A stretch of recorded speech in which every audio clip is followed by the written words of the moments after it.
King Adolf Frederick of Sweden, the king who died because of a pastry. On February 12, 1771, King Adolf Frederick of Sweden attended a grand feast and indulged in an enormous meal. The dinner included delicacies like lobster, caviar, sauerkraut, and a large portion of his favorite dessert, semla, which is a bun filled with almond paste and whipped cream. In fact, he loved his dessert so much that he had 14 servings. I guess he really likes cream pie. After finishing the meal, he reportedly asked for a glass of champagne, and within hours, he collapsed from what was later determined to be acute stomach failure caused by overeating. Historians believe that his excessive consumption led to gastric rupture or severe indigestion, which basically means that a hole formed in his stomach wall. Something interesting is that in 1771, Sweden was facing economic difficulties due to recent wars and the limitations in its agricultural production. So while the average person was probably pretty conservative with how much they were eating, the king quite literally died because of overeating. While it was pretty embarrassing, I think the ones later on the list are probably worse, so I rate it a 6 out of 10 on the embarrassing scale. Mithridates VI,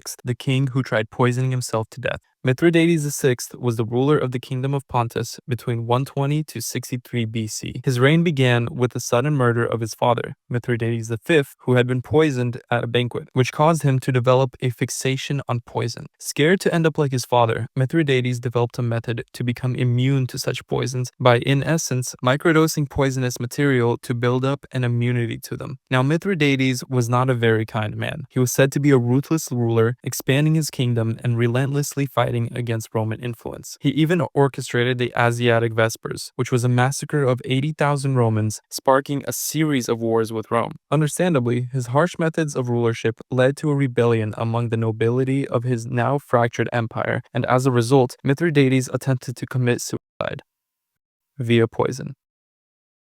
And apparently, his method of microdosing to build up immunity worked because no matter how much poison he ingested, it simply wouldn't kill him, leading him to have to ask his bodyguard to use a sword and kill him. I think it's pretty ironic that a man who dedicated a large portion of his life to making himself immune to poison would attempt to use poison to end it. 7 out of 10. Pyrrhus of Epirus, the military king who died to an old lady. These names are not getting any easier, so please forgive me. Pyrrhus ruled the kingdom of Pyrrhus between 302 to 272 BC and was well known for his active military career and skills as a general. He fought in the wars of Diadochi while he was still a teenager and reclaimed the throne from another general when he was only 21. He even had a phrase named after him, Pyrrhic victory, which is a victory that is won at a great cost, to the point that it's almost a defeat. This stems from the war he waged against the Roman Republic, where despite beating the Romans in several battles, high numbers of casualties were reported on the Epirot side.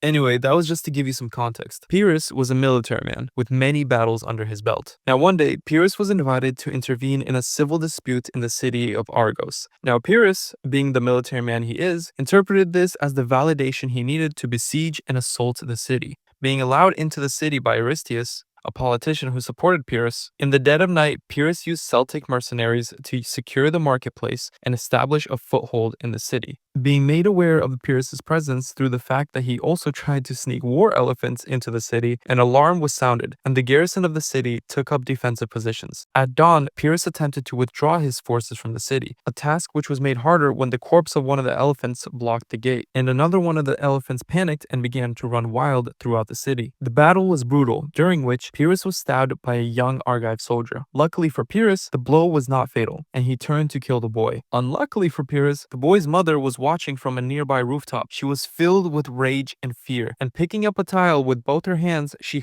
hurled it at Pyrrhus, killing him. Now, it is unknown whether this blow, which struck him at the base of his neck, actually killed Pyrrhus or not. However, the point remains that the military career and life of a man who fought against Hellenistic kings and Roman generals was ended by an old lady and a piece of tile. I think this would be pretty embarrassing for anyone, but given the fact that he was a military man, I think this makes this much more embarrassing. 9 out of 10.